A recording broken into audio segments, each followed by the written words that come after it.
باللہ من الشیطان الرجیم بسم اللہ الرحمن الرحیم الحمد للہ رب العالمین الرحمن الرحیم مالک یوم الدین ایاک نعبد و ایاک نستعین اہدنا الصراط المستقیم صراط الذین انعمت علیہم غیر المغضوب علیہم ولا الضالین آمین۔ رب اشرح لی صدری ویسر لی امری واحلل عقدۃ من لسانی یفقہوا قولی۔ اللہم ربنا الہمنا رشدنا واعذنا من شرور انفسنا، اللهم أرنا الحق حقا وارزقنا اتباعه وارنا الباطل باطلا وارزقنا اجتنابه، اللهم ربنا يسر لنا أمورنا كلها وأتمم لنا بالخير وتقبل منا فإنك خير المتقبلين آمین یا رب العالمین۔ معزز حاضرین اور محترم خواتین، ہم اللہ کے نام سے اس سال کی نماز تراویح کے ساتھ دورہ ترجمہ قرآن کا آغاز کر رہے ہیں۔ اس سے پہلے میں عرض کر چکا ہوں کہ اب میری عمر بھی کافی ہو چکی ہے، قمری حساب سے 68 برس مکمل ہو چکے ہیں، اور مختلف قسم کے عوارض بھی مجھے لاحق ہیں، اور بہت سے احباب نے اور رفقا نے مشورہ دیا تھا کہ میں اتنا بڑا بوجھ اپنے ذمے نہ لوں، لیکن میں نے خالصتاً توکلاً علی اللہ اس کی ہمت کی، اس کا ارادہ کیا، اس کے لیے اہتمام بھی خصوصاً ہوا ہے۔ مجھے اندازہ ہے کہ اب میرے خیالات کی جو رو ہے وہ اب اتنی تیز نہیں ہے جتنی کبھی ہوا کرتی تھی، کراس ریفرنسز بھی جو ہیں قرآن حکیم کے وہ اتنے مستحضر نہیں ہیں جتنے کبھی ہوتے تھے، بلکہ واقعہ یہ ہے کہ میری زبان بھی بعض اوقات لڑکھڑاتی ہے، اس لیے کہ مجھے جو ادویات استعمال کرنی پڑتی ہیں ان کا اعصاب پر بھی اثر ہوتا ہے، اور جو ہمارے اعضائے رئیسہ ہیں ان پر بھی اثر ہوتا ہے۔ بہرحال ان سب کے الرغم اللہ کا نام لے کر آغاز کر رہے ہیں۔ میری انتہائی نگارش یہی ہے، تیرے نام سے ابتدا کر رہا ہوں۔ ابھی میں نے سورہ فاتحہ کی تلاوت کی اور آپ کو سماعت فرمائی۔ یہ سورہ مبارکہ مصحف کے اعتبار سے تو پہلی سورت ہے ہی، سب کو معلوم ہے، لیکن یہ بھی نوٹ کر لیجئے کہ یہ نزول کے اعتبار سے بھی سب سے پہلی مکمل سورت جو حضور پر نازل ہوئی وہ یہی ہے۔ اس سے قبل متفرق آیات نازل ہوئی، 5 آیتیں سورہ علق کے آغاز میں، کچھ آیتیں سورہ قلم یا سورہ نون کے آغاز میں، کچھ آیتیں سورہ مزمل کی ابتدا کی، کچھ آیتیں سورہ مدثر کے آغاز کی۔ 5ویں وحی تقریباً اس پر اجماع ہے کہ یہ سورۃ الفاتحہ کی ہے، اور یہ مکمل سورت ہے جو حضور پر نازل ہوئی۔ سورۃ الفاتحہ کے معنی ہوئے افتتاحی سورت، فتح یفتح کے معنی ہے کھولنا، مفتاح کنجی کو کہتے ہیں، چابی کو، تو یہ اوپننگ سورہ آف دی قرآن، قرآن حکیم کی افتتاحی سورت۔ ویسے جیسا کہ میں تعارف قرآن کے ضمن میں عرض کر چکا ہوں، عربوں کا یہ مزاج تھا کہ جس چیز سے انہیں خصوصی محبت ہوتی تھی اس کے بہت سے نام رکھتے تھے، اس کے بھی بہت سے نام ہیں۔ سورۃ الفاتحہ سب سے عام ہے، لیکن الکافیہ، الشافیہ، ام القرآن، اساس القرآن، کم سے کم یہ 4 نام تو میں سمجھتا ہوں کہ ہر مسلمان کو مزید معلوم ہونے چاہیے، اور بھی بہت سے نام۔ اس سورہ مبارکہ کی بالاتفاق و بالاجماع 7 آیتیں ہیں، اگرچہ ان کی ترتیب میں کچھ اختلاف ہے۔ ایک رائے یہ ہے، اور یہ رائے امام شافعی کی بھی ہے اور بصرہ کے جو قراء تھے ان کی بھی ہے، کہ آیت بسم اللہ بھی سورہ فاتحہ میں شامل ہے، اس کا جز ہے، وہ اس کو شامل کر کے پھر 7 آیتیں بناتے ہیں، تو آخری جنہیں ہم 2 آیتیں سمجھتے ہیں صراط الذین انعمت علیہم غیر المغضوب علیہم ولا الضالین، وہ ان کے نزدیک ایک آیت ہے۔ تو گویا کہ نتیجہ یہ نکلا کہ آیتوں کی تعداد 7 ہی رہتی ہے۔ امام ابو حنیفہ رحمۃ اللہ علیہ کا موقف اور کوفے کے جو قراء تھے ان کا بھی موقف یہ ہے کہ آیت بسم اللہ نہ سورہ فاتحہ کا جز ہے نہ کسی اور سورت کا جز ہے، سوائے ایک مقام پر جہاں حضرت سلیمان علیہ السلام کا خط جو ہے نقل ہوا ہے، جو انہوں نے ملکہ سبا کو لکھا تھا، انہ من سلیمان و انہ بسم اللہ الرحمن الرحیم۔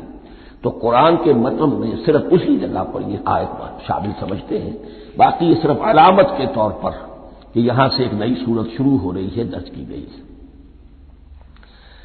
اس سورہ مبارکہ کو الصلاح قرار دیا گیا ایک حدیث میں، اس کا جو اسلوب ہے وہ دعا کا ہے، اور دعا کے ساتھ اس کی جو مناسبت ہے اور پھر اسی کی وجہ سے ہماری نماز کا یہ جزو لا ینفک بنا دیا گیا، بلکہ ایک حدیث جو میں آپ کو سناؤں گا اس میں اسی کو نماز قرار دیا گیا، الصلاح یہی ہے۔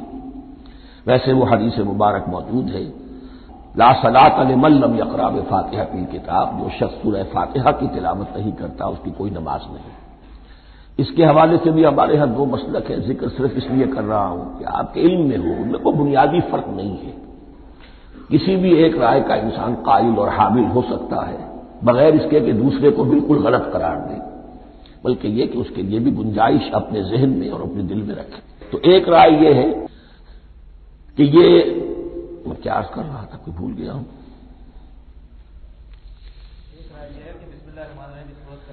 جی، اور دوسری آیت یہ ہے کہ اس کا حصہ نہیں ہے، اسی اعتبار سے یہ کہ یہ سورہ مبارکہ نماز میں پڑھی جانی ضروری ہے، لا صلاۃ لمن لم یقرأ بفاتحۃ الکتاب۔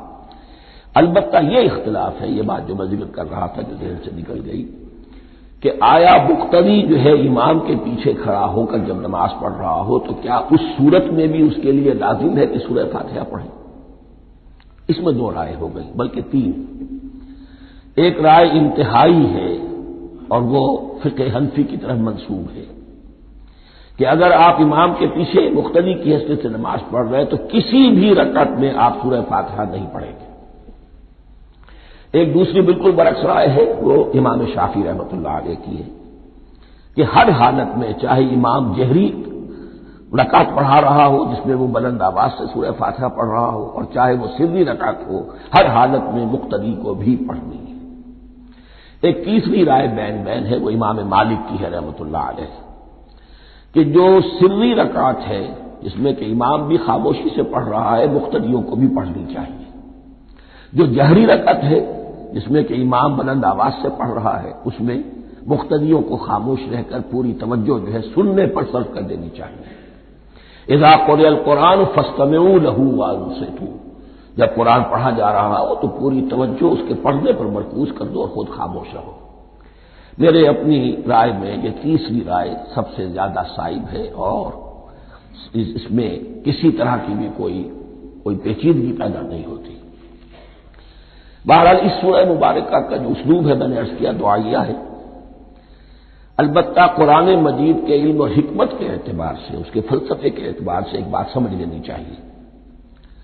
قرآن کا فلسفہ یہ ہے کہ بنیادی ہدایت ہر انسان کے دل میں موجود ہے، بالقوہ، پوٹینشلی۔ یہ جو قرآن مجید یا اللہ کی کتابیں نازل ہوتی ہیں یہ انہیں ایکٹیویٹ کرتی ہیں، وہ اندر کی جو ڈورمنٹ کانشسنس ہے، خوابیدہ شعور جو ہے اسے بیدار کر کے اور پھر یہ کہ اسے اجاگر کرتی ہیں۔ ہر سلیم الفطرت انسان اور سلیم العقل انسان، دو سلامتی شرط ہیں۔ سلیم الفطرت، نیچر پرورٹڈ نہ ہو، فطرت مسخ نہ ہو گئی ہو، عقل سلیم ہو، ان دونوں چیزوں کا نتیجہ یہ نکلتا ہے کہ وہ انسان از خود بغیر کسی وحی کی رہنمائی کے، بغیر کسی نبی کی تعلیم کے سے استفادہ کیے ہوئے از خود بھی کچھ حقائق تک پہنچ جاتا ہے۔ اور وہ حقائق کیا ہے؟ نمبر ایک یہ کہ اس کائنات کا ایک خالق ہے اور وہ ایک ہے، اور وہ تمام صفات کمال سے متصف ہے۔ نمبر دو یہ کہ انسان کی زندگی صرف یہ زندگی نہیں ہے، بلکہ ایک اور زندگی ہے کہ جس میں اس زندگی کے اعمال کے نتائج برآمد ہوں گے۔ یہ دو باتیں، اس کی زیادہ وضاحت کے ساتھ جو ہے اس کا تذکرہ آئے گا سورہ لقمان میں، جہاں حضرت لقمان کی شخصیت کا تذکرہ ہے۔ لیکن یہاں صرف یہ بات سمجھ لیجئے کہ قرآن کا فلسفہ یہ ہے کہ ہر انسان میں، ہر فرد نوع بشر میں جو اپنی ولادت کے وقت مسلم ہوتا ہے، حضور کی حدیث ہے کل مولود یولد علی الفطرہ ابواہ یحودانہ او ینصرانہ او یمجسانہ، ہر بچہ نوع انسانی کا فطرت اسلام پر پیدا ہوتا ہے، وہ فطرت کے اندر وہ ہدایت مدیت ہے۔ اب اگر وہ فطرت بس نہیں ہوئی اور عقل جو ہے وہ صحیح رخ پر کام کر رہی ہے تو ان دو حقائق تک وہ انسان خود پہنچ جائے گا۔ لیکن ان دونوں حقائق تک پہنچنے کے بعد اب وہ دست بستہ دعا کرے گا کہ اے رب اب مزید ہدایت تو مجھے عطا فرما۔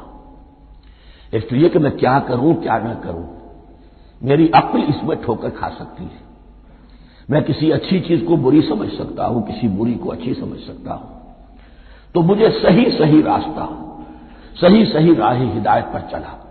یہ دعا ہے جو انسان کرتا ہے جبکہ وہ ایمان باللہ اور ایمان بالآخرہ تک خود پہنچ چکا ہوتا ہے اور یہ سمجھتا ہے کہ صحیح زندگی کا رخ یہی ہے کہ جس رب کو میں نے پہچانا ہے کہ وہ اس کائنات کا خالق ہے اور مالک ہے اور رب ہے، میں اس کی بندگی کروں، اس کی اطاعت کروں، اس کا حکم مانوں، اس کے راستے پر چلوں۔ لیکن وہ راستہ کون سا ہے؟ اس کے لیے پھر دست بدعا ہوتا ہے کہ پروردگار تو میری رہنمائی فرما۔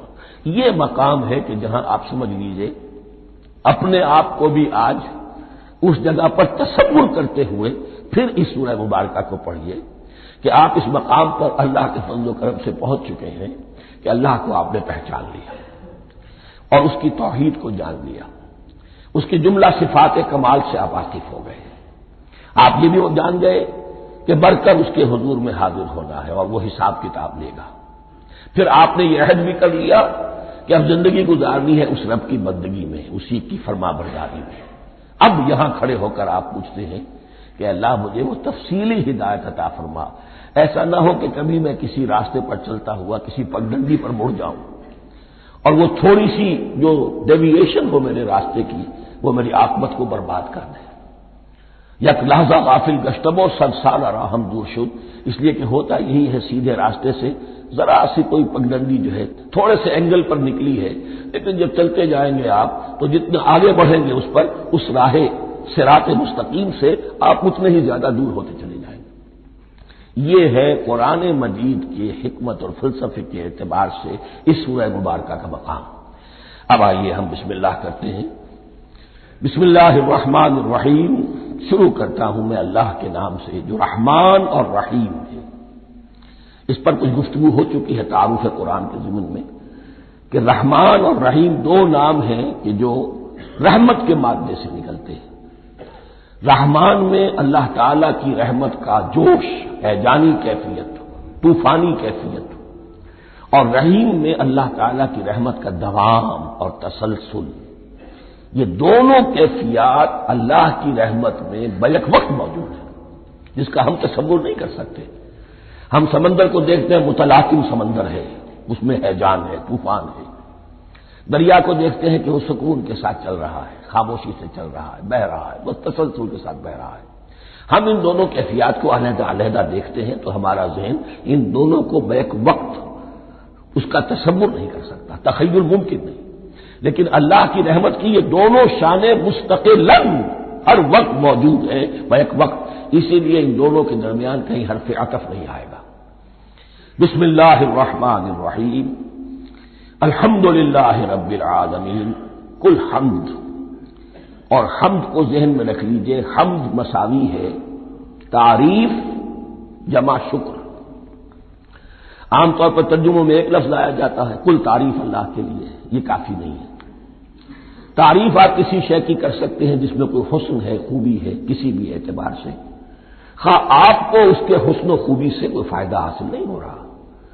ایک پھول ہے، بہت خوبصورت ہے، بس ٹھیک ہے، خوبصورت ہے، آپ نے کہا تعریف کر دی۔ شکر کرتے ہیں آپ اس شے کا جس سے آپ کو کوئی فائدہ پہنچا ہو، استفادہ ہوا ہو، آپ کی کوئی ضرورت پوری ہوئی ہو، آپ کی کوئی مشکل رفع ہوئی ہو۔ اور آپ دیکھیں گے کہ حمد میں یہ شکر کا پہلو غالب ہے۔ جتنی بھی دعائیں ہیں حضور سے منقول، شکر کے مقام پر وہاں حمد آتا ہے۔ بھوک لگی ہوئی تھی، کھانا کھایا، الحمدللہ الذی اطعمنی وسقانی۔ اب یہاں دیکھیے ترجمہ تعریف نہیں، شکر ہے اس اللہ کا جس نے مجھے کھلایا اور پلایا۔ آپ بیت الخلاء سے باہر آئے، نجاستیں آپ سے دور ہو گئی، طبیعت میں انشراح ہوا، الحمدللہ الذی اذھب عنی الاذی وعافانی۔ وہ شکر ہے اس اللہ کا جس نے اذیت بخشی نے مجھ سے دور کر دی اور مجھے عافیت بخشی۔ تو یہ الحمدللہ رب العالمین اللہ تعالیٰ کا حسن و کمال اور حسن و جمال اپنی جگہ بھی اس انتہا کا ہے کہ جتنی تعریف اس کا حق ہے ہم کر ہی نہیں سکتے، لیکن اس کے احسانات اور انعامات ہم پر اتنے ہیں کہ ہم ان کو بھی گن نہیں سکتے۔ لہذا ایک ہی احساء ہم نے کر دیا الف لام کے ساتھ، الحمدللہ رب العالمین۔ تمام تعریفیں اور کل شکر اللہ کے لیے ہیں کہ جو تمام جہانوں کا پروردگار ہے، رب ہے، مالک ہے۔ رب میں ایک مفہوم ہوتا ہے ربوبیت کا، اور اس میں مفہوم شامل ہوتا ہے تربیت کا، ربیانی صغیرہ۔ تو مالک ہونا اور تربیت دینا، آپ جس شے کے مالک ہوں گے آپ چاہیں گے اس میں بڑھوتری ہو، اس میں اضافہ ہو، وہ نشو و نما پائے۔ تو یہ دونوں چیزیں آپس میں ایک دوسرے کا جڑی ہوئی ہیں، پروردگار بھی اور مالک بھی۔ عام طور پر عربی میں رب کا لفظ مالک کے لیے آتا ہے، رب البیت، رب الدار، رب المال۔ تو مالک وہاں پر ظاہر بات ہے کہ اس سے مراد کیا ہے، مال والا، گھر والا، گھر کا مالک۔ تو کل شکر اور کل تعریف اس اللہ کے لیے ہے جو تمام جہانوں کا مالک بھی ہے اور پروردگار بھی ہے۔ الرحمن الرحیم، رحمان ہے اور رحیم ہے۔ اب دوبارہ اس کی میں وضاحت نہیں کروں گا۔ مالک یوم الدین، یوم دین کا مختار مطلق ہے۔ دین عربی زبان میں کہتے ہیں بدلے کو، دناہم کما دانو، کما تدینو تو دانو، یہ کہاوت ہے۔ جیسے اردو میں ہم کہتے ہیں جیسا کرو گے ویسا بھرو گے، کما تدینو تو دانو، تو یہ ہے بدلہ۔ اس کا بنیادی مفہوم جو ہے وہ بدلہ ہے۔ تو بدلے کا ایک دن ہے جس دن فیصلہ ہوگا کہ کون کیا کما کر لایا ہے، اسے کیا بدلہ ملنا چاہیے۔ آیا اس کا برائیوں کا پلڑا بھاری ہے کہ اسے سزا ملنی چاہیے، یا اس کی حسنات اور نیکیوں کا پلڑا بھاری ہے کہ اسے جزا ملنی چاہیے، اس کا انعام اور اکرام کے ساتھ معاملہ کیا جانا چاہیے۔ وہ ایک دن ہے، اسے ہم یوم القیامہ کہتے ہیں۔ اور لیکن اصل بات جو یہاں کہی گئی، یعنی ایک جملے میں تین باتوں کا اعتراف ہو رہا ہے۔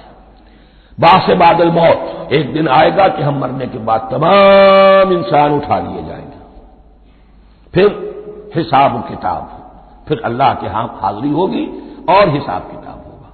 اور تیسرے یہ کہ اس حساب کتاب کے دن کا مختار مطلق اللہ ہے، یعنی کسی اور کو اپنے ذہن میں سہارا بنا کر آپ زندگی گزاریں کہ وہ مجھے چھڑا لے گا، یا وہ ہستی جو ہے اتنی زوردار ہے کہ وہ مجھے بچا لے گی، اس سے اپنے دل کو، اپنے ذہن کو بالکل پاک کر لیجیے۔ مالک یوم الدین، ایک دوسری جگہ پر قرآن میں آیا ہے، اس روز کوئی پکارنے والا پکارے گا، لمن الملک اليوم للہ الواحد القہار، آج کے دن کس کا اختیار مطلق ہے؟ اور پھر کہا جائے گا اللہ کے لیے، الواحد قہار، جو پوری طرح چھایا ہوا ہے، بس تولی ہے۔ تو مالک یوم الدین، جو جزا و سزا کے دن کا مالک ہے۔ اب یہاں سے کلام ایک رخ بدل رہا ہے۔ ابھی تک تو یہ غائبانہ انداز میں کلام ہو رہا ہے، اللہ سے خطاب نہیں آیا اس میں ابھی۔ الحمدللہ رب العالمین الرحمن الرحیم مالک یوم الدین۔ اب خطاب ایاک نعبد و ایاک نستعین، ہم صرف تیری ہی بندگی کرتے ہیں اور کریں گے، اور ہم صرف تجھ ہی سے مدد مانگتے ہیں اور مانگیں گے۔ یہ ترجمہ میں کیوں کر رہا ہوں کہ یہ فعل مضارع ہے۔ عربی زبان میں فعل مضارع حال اور مستقبل دونوں کو کور کرتا ہے۔ ایاک کا جو ہے مفعول فاعلی جو ہے، مفعول جو ہے اس میں ضمیر مفعولی، اسے پہلے لا کر حشر کا مضمون پیدا ہو گیا۔ ہم تیری بندگی کرتے ہیں نہیں، ہم تیری ہی بندگی کرتے ہیں اور کریں گے۔ حال میں ترجمہ کیجئے تو یہ اظہار حال ہے، اور مستقبل میں ترجمہ کیجئے تو یہ عہد ہے، قول و قرار ہے، بہت بڑا معاہدہ ہے۔ وَإِيَّاكَ نَسْتَعِينُ، اور صرف تجھی سے مدد مانگتے ہیں اور مانگیں گے۔ اس میں بھی حال کا ترجمہ اظہار حال، اللہ کرے کہ واقعی ہمارا حال وہی ہو، جب ہم یہ الفاظ کہتے ہیں تو واقعتاً ہم اس پر پورے اتر رہے ہوں کہ اسی کی بندگی کر رہے ہوں اور اسی سے ساری استعانت اور استمداد کر رہے ہیں۔ جہاں تک مستقبل کا تعلق ہے وہ پھر ایک عہد ہے، اہدنا الصراط المستقیم، یہ مقام وہ آ گیا کہ یہاں تک تو اے پروردگار ہم پہنچ گئے، تیرے فضل سے، تیرے کرم سے، فطرت سلیمہ بھی تیری عطا کردہ تھی، عقل سلیم بھی تیری ودیعت کردہ تھی، ان دونوں کی روشنی سے ہم یہاں تک تو پہنچ گئے۔ اب ہماری جو ضرورت ہے، احتیاج ہے، وہ کیا ہے؟ اہدنا الصراط المستقیم، ہدایت بخش ہمیں سیدھے راستے کی۔ یہاں دو باتیں سمجھ لیجئے، انفرادی سطح پر انسان کے لیے نہ معلوم کتنے مرحلے آتے ہیں ہر روز کہ جس میں وہ ایک ٹھٹک کر کھڑا ہو جاتا ہے، یہ کروں یا یہ کروں، دو آلٹرنیٹو سامنے آ رہے ہیں، فیصلہ کرنا مشکل ہو رہا ہے، قدم قدم پر ہدایت کی ضرورت ہے۔ اور اجتماعی طور پر نوع انسانی تین بڑے بڑے تمدنی مسائل میں واقعہ یہ ہے کہ تسلیم کر لیا جانا چاہیے کہ عقل انسانی اس کو راستہ نہیں دکھا سکتی۔ عام معاشرتی سطح پر مرد اور عورت کے درمیان حقوق اور اختیارات کا کیا توازن ہو، ناممکن ہے، انسان طے نہیں کر سکتا۔ انسان یا مرد ہے یا عورت ہے، عورت سوچے گی اپنے لحاظ، اپنے جذبات کا، اپنے خیالات کا لحاظ رکھے گی، مرد کے جذبات و احساسات کا اس کا کوئی تصور ہی ممکن نہیں۔ مرد سوچے گا اسے اپنے احساسات معلوم ہے، لیکن یہ کہ عورت کے احساسات سے وہ نابلد ہے، ان کو محسوس کر ہی نہیں سکتا، لا محالہ وہ اپنے بارے میں وہ جو بھی نظام بنائے گا اس میں وہ اپنی بالادستی رکھے گا۔ وہ تو ایک ہی ہستی ہو سکتی ہے کہ جو دونوں کی خالق ہے، مرد کی بھی عورت کی بھی، اور اس کو دونوں سے محبت ہے، دونوں کا خیر خواہ ہے، دونوں کا رب ہے، دونوں کو پروان چڑھانا چاہتا ہے۔ اسی طرح فرد اور معاشرہ یا ریاست، حکومت اور ریاست ہمیشہ یہ چاہتی ہے کہ سارے اختیارات ہمارے ہاتھ میں آ جائیں، ٹوٹلیٹیرین سوسائٹی ہو، بس ہم حکم دیں اور لوگ اس پر چلیں۔ افراد یہ چاہتے نہیں، ہمیں آزادی ہونی چاہیے۔ اب آپ دیکھیے کہ دنیا میں کتنے جھگڑے چلتے ہیں اسی پر، فریڈم فریڈم فریڈم۔ وہ فریڈم واقعتاً اپنی جگہ پر ایک شے ہے، افراد کی آزادی ہونی چاہیے، لیکن افراد کی آزادی اتنی نہ ہو جائے کہ وہ مادر پدر آزاد ہو جائے، کوئی قانون، کوئی قاعدہ، کوئی اخلاقی کوئی حدود اور قیود جو ہے ان کا پابند نہ رہے۔ تو اب کہاں ہے وہ نقطۂ اعتدال کہ جس میں انسان کی انفرادی آزادی، انفرادی اختیار اور ادھر اجتماعی مصلحتیں جو ہیں ان کو بیلنس کیا جا سکے؟ انسان طے نہیں کر سکتا، صرف اللہ ہی اس کے لیے نظام دے سکتا ہے۔ تیسرا مسئلہ ہے سرمایہ اور محنت، اس میں کیا توازن ہو؟ سرمایہ اور محنت دونوں مل کر کچھ بنا رہے ہیں، کچھ پروڈیوس کر رہے ہیں۔ اب اس میں نفع جو ہوا ہے اس میں سرمایہ کا کتنا حصہ ہونا چاہیے اور لیبر کا کتنا ہونا چاہیے، کون طے کر سکتا ہے؟ اس کے لیے بھی کہ ایسا نہ ہو کہ سرمایہ داری جو ہے آکاش بیل بن کر پورے معاشرے پر چھا جائے اور غریب بیچارہ، مزدور بیچارہ، کاشتکار بیچارہ وہ گویا کہ چکی کے دو پارٹوں میں پس کر رہ جائے، اس کی کوئی حیثیت نہ رہ جائے۔ لیکن یہ کہ دوسری طرف اگر یہ کہ مزدور کا جو حق ہے اس سے زیادہ اس کو دے دیا جائے تو سرمایہ جو ہے وہ سکڑ جائے گا، شائی ہو جائے گا، وہ پھر میدان میں نہیں آئے گا۔ کیا کیا جائے؟ کون سا نقطہ عدل و اعتدال ہے؟ یہ تین مسائل ایسے ہیں، اہدنا الصراط المستقیم۔ تو یوں سمجھیے کہ ایک جو بنیادی ہدایت تھی، ایک اللہ کو پہچان لینا، یہ جان لینا کہ کل حسن و جمال اور تمام انعام و اکرام کا منبع اس کی ذات ہے، وہ رحمان ہے اور رحیم ہے، اور یہ جان لینا کہ مرنے کے بعد جی اٹھنا ہے، حساب کتاب ہے، فیصلہ ہوگا جزا و سزا کا، اور مختار مطلق اس دن کا اللہ ہے۔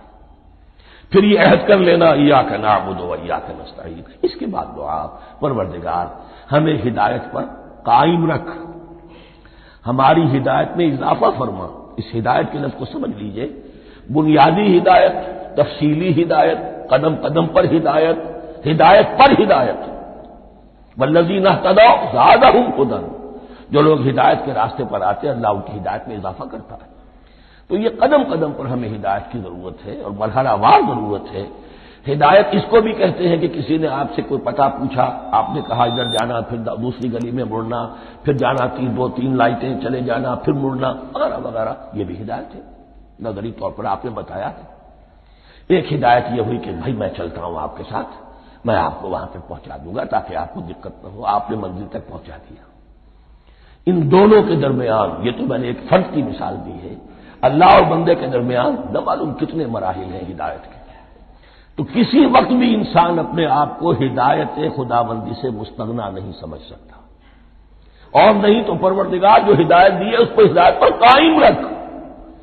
کیا پتہ شیطان کا کوئی حملہ، کیا پتہ ہمارے نفس کی کوئی شرارت کسی ایسے رخ پر ہمیں ڈال دے کہ اب تک کی ساری کمائی بھی ضائع ہو جائے۔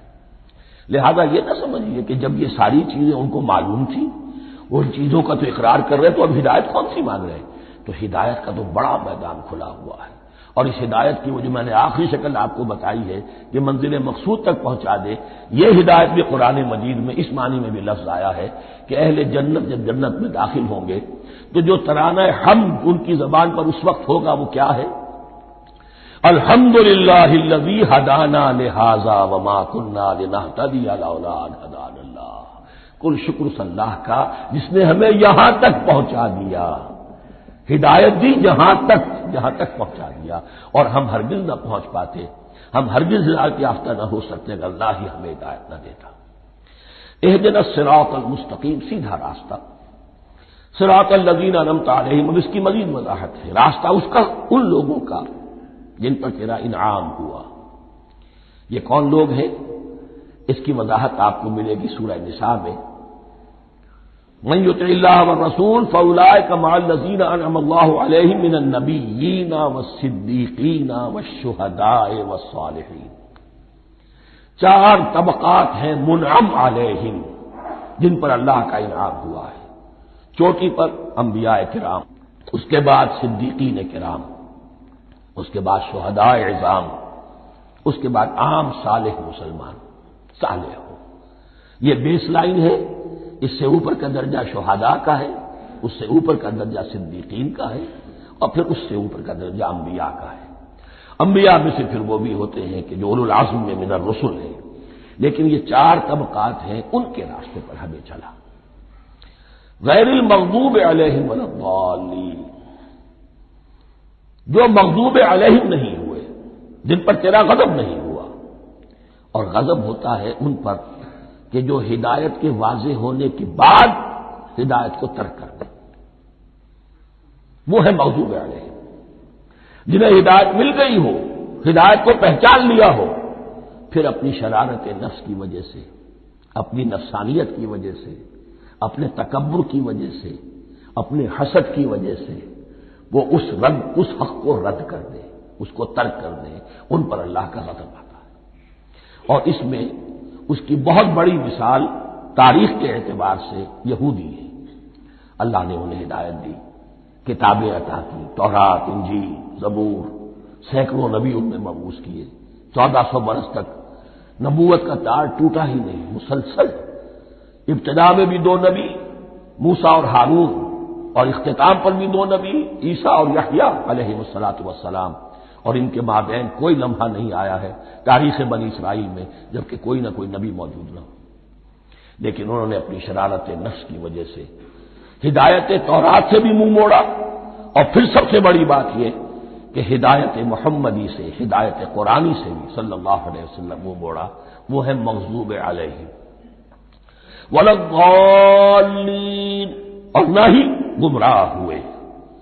یہ لفظ جو آتا ہے عربی زبان میں گمراہ کا بھی ہے اور تلاش حق میں بھٹکنے والے کا بھی ہے۔ ایک وہ شخص ہے جس پر حق ابھی واضح نہیں ہوا، وہ تلاش میں ہے، اس کے لیے بھی ضال کا لفظ آئے گا۔ اسی طرح کوئی شخص کسی کے عشق اور محبت میں ایسا ہو جائے، دیوانہ ہو جائے، اس کو بھی ضال کہتے ہیں، یعنی اس کے اوپر جذبات کا اتنا غلبہ ہو گیا ہے کسی کی محبت اور عشق کی بنا پر۔ تو حضور کے لیے یہ لفظ آیا ہے وَوَجَدَكَ ضَالًّا فَهَدَىٰ، اور یہ تو سورۃ الضحیٰ ہے، اکثر بیشتر لوگوں کو یاد ہوگی۔ تو یہ جو دوال کا لفظ ہے اس میں سمجھ لیجئے ضروری نہیں ہے کہ وہ گمراہ ہو، بلکہ وہ بھی کہ جو ابھی راہ ہدایت کی طلب میں اس کے حصول کے لیے اس کی تلاش میں کوشاں ہیں، اور وہ بھی کہ جو کسی مغالطے کی وجہ سے حق سے منحرف ہو جائے۔ یہ بھی جان لیجئے کہ ایک ہے بدنیتی، تکبر، حسد، حق کو جان کر پہچان کر رد کر دینا یا چھوڑ دینا یا ترک کر دینا، ایک ہے کسی غلطی میں کسی جذبات کے اندر آ کر کسی غلم کے اندر مبتلا ہو کر اور حق سے منحرف ہو جانا۔ اس کی جو سب سے بڑی مثال ہے وہ نصارہ ہے، عیسائی ہے۔ حضرت مسیح کو انہوں نے مانا لیکن غلم کیا، یہ لفظ آئے گا آگے، لا تغلو فی دینکم، اپنے دین میں غلم نہ کرو۔ جیسے ہمارے ہاں بھی بعض لوگ ہیں جو حضور صلی اللہ علیہ وسلم کی تعریف میں، حضور صلی اللہ علیہ وسلم کے ساتھ اپنی محبت کے اظہار میں غلو کر جاتے ہیں۔ یہ انتہا درجے کو ہو گیا تھا حضرت مسیح علیہ السلام کے ماننے والوں میں، اور اس کی بنا پر انہوں نے تثلیث کا عقیدہ ایجاد کر لیا اور حضرت مسیح علیہ السلام کو اللہ کا بیٹا بنا دیا۔ تو اس کی سب سے بڑی مثال ضالین کی اس اعتبار سے کہ ہدایت پانے کے بعد کسی بدنیتی سے نہیں بلکہ کسی اچھے جذبے میں غلو کی وجہ سے، رسول سے محبت کرنا تو اچھا جذبہ ہے لیکن یہ محبت بھی ایک حد میں رہنی چاہیے، غلو کرے گی تو ظاہر بات ہے کہ اس کے بعد وہ گمراہی کی طرف لے جائے گی۔ تو یہ ہے اس سورہ مبارکہ کا ترجمہ، اور اس کے بعد آخر میں آمین کہنا یہ مسنون بھی ہے، کہنا چاہیے۔ البتہ اختلاف یہاں بھی صرف اتنا ہے کہ نماز میں جب آپ امام کے ساتھ ہیں، وہ اگر جہری قرات کر رہا ہے تو آیا اس کے بعد آپ کو بھی بالجہر کہنا ہے آمین یا نہیں کہنا، یہ اختلاف ہے، ان میں کوئی فرق واقع نہیں ہوتا۔ یہ چیز متفق علیہ کہ کہنا ہے آمین، بلکہ یہ آمین تو یہودیوں میں ہے، یہ آمین جو ہے یہ عیسائیوں میں بھی ہے، ان کی بھی جو لارڈس پریئر ہے اس کے بعد آمین، وہ آمین کہتے ہیں، وہ فرق وہ لفظ ایک ہی ہے۔ اس لیے کہ عبرانی زبان اور عربی زبان، یا تو ہم یہ کہہ سکتے ہیں کہ دونوں بہنیں ہیں، کوئی ایک مشترک زبان تھی ان کی ماں جس کی یہ دو بیٹیاں ہیں، اور یا یہ کہنا پڑے گا کہ عربی زبان کی ماں جو ہے وہ عبرانی زبان ہے۔ بہرحال بڑا قریبی رشتہ عربی کا اور عبرانی کا ہے، اس اعتبار سے وہ آمین۔ اب آپ کو معلوم ہے ہم السلام علیکم وہ کہتے ہیں، وہ سلام کہتے ہیں، فرق کیا ہے؟ وہ تو تلفظ کا فرق ہے۔ اسی طریقے سے اور بہت سے الفاظ ہیں، میں بعد میں بتا۔ اب میں اس سورہ مبارکہ کے بارے میں خاص حدیث آپ کو سنانا چاہتا ہوں، اور اسی سے در حقیقت جو امام ابو حنیفہ کا موقف ہے رحمۃ اللہ علیہ، اس کی حقانیت مزید مبرہن ہو جائے گی۔ یعنی کیا کہ آیت بسم اللہ سورہ فاتحہ کا جز نہیں ہے، سورہ فاتحہ الحمدللہ رب العالمین سے شروع ہوتی ہے۔ وہ میں آپ کو بتانا بھول گیا کہ جن کے نزدیک سورت کا جز ہے وہ پھر جہری قرات میں بسم اللہ الرحمن بھی بلند آواز سے کہیں گے، اور جن کے نزدیک سورہ فاتحہ کا جز نہیں ہے وہ نہیں کہیں گے، وہ الحمدللہ رب العالمین سے قرات کریں گے۔ تو کوئی فرق نہیں ہے بنیادی۔ یہ حدیث جو ہے یہ مسلم شریف میں ہے اور حدیث قدسی ہے، اس کے راوی حضرت ابو ہریرہ ہے رضی اللہ تعالی عنہ، اور اس حدیث میں اس سورت کے مضامین کا نہایت عمدہ تجزیہ کر دیا ہے۔ حدیث کے الفاظ سن لیجئے، قسمت الصلاۃ بینی و بین عبدی نصفین، اللہ تعالیٰ فرما رہے ہیں، حدیث قدسی ہے، میں نے نماز کو، صلاۃ کو اپنے اور اپنے بندے کے درمیان آدھا آدھا تقسیم کر لیا، فنصفھا لی ونصفھا لعبدی، اس کا نصف جو ہے وہ میرے لیے ہے اور نصف جو ہے وہ میرے بندے کے لیے ہے، ولعبدی ما سأل، اور جو میرے بندے نے مانگا میں اسے دوں گا، میرا وعدہ ہے یا میں نے اسے دیا۔ اس کے بعد اس کی تفصیل آتی ہے، اذا قال العبد، جب بندہ کہتا ہے الحمدللہ رب العالمین، قال اللہ حمدنی عبدی، جب بندہ کہتا ہے الحمدللہ رب العالمین، اللہ فرماتا ہے میرے بندے نے میری حمد کی۔ وَإِذَا قَالَ الرَّحْمَٰنُ الرَّحِيمُ قَالَ اللَّهُ اثْنَىٰ عَلَيَّ عَبْدِي، جب بندہ کہتا ہے الرحمن الرحیم، اللہ فرماتا ہے میرے بندے نے میری ثنا کی۔ وَإِذَا قَالَ مَالِكِ يَوْمِ الدِّينِ قَالَ اللَّهُ تَعَالَىٰ مَجَّدَنِي عَبْدِي، میرے بندے نے میری تمجید بیان کی، میری بزرگی بیان کی۔ اب یہ تین آیتیں ہو گئیں، تینوں میں اللہ کی حمد ہے، ثنا ہے، تمجید ہے، یہ تین آیتیں خالص اللہ کے لیے ہو گئی۔ اب چوتھی آیت آئی، ایاک نعبد و ایاک نستعین۔ اس کے بارے میں جب بندہ کہتا ہے اذا قال العبد ایاک نعبد و ایاک نستعین، قال اللہ تعالی ھذا ما بینی و بین عبدی ولعبدی ما سأل، یہ میرے اور میرے بندے کے درمیان ہے۔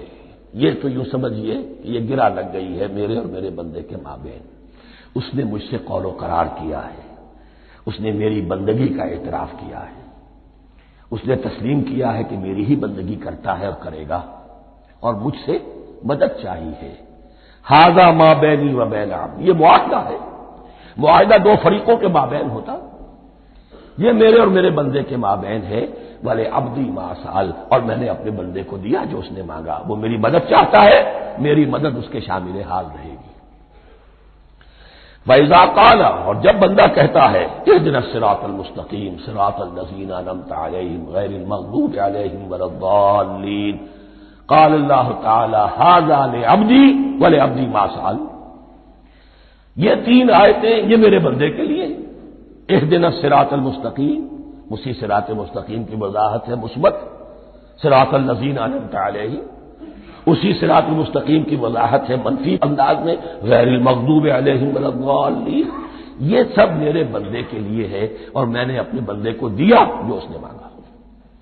اس کو میں نے ایک مرتبہ یہ ترازو کی شکل میں اس کو لکھوایا تھا۔ دیکھیے یہ ایاک نعبد و ایاک نستعین، یہ ہے وہ ترازی کی وہ ڈنڈ، واو جو ہے ایاک نعبد و ایاک نستعین، واو جو ہے گویا کہ وہ مٹھ ہے جس سے کہ ترازو کو پکڑا جاتا ہے۔ ادھر ایک پلڑا ہے جس کی تین آیتیں ہیں، الحمدللہ رب العالمین الرحمن الرحیم مالک یوم الدین۔ اس کا نتیجہ کیا نکلا؟ ایاک نعبد۔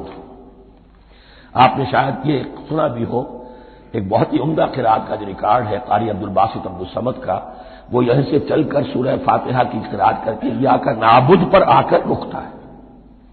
الحمدللہ رب العالمین الرحمن الرحیم مالک یوم الدین ایاک نعبد۔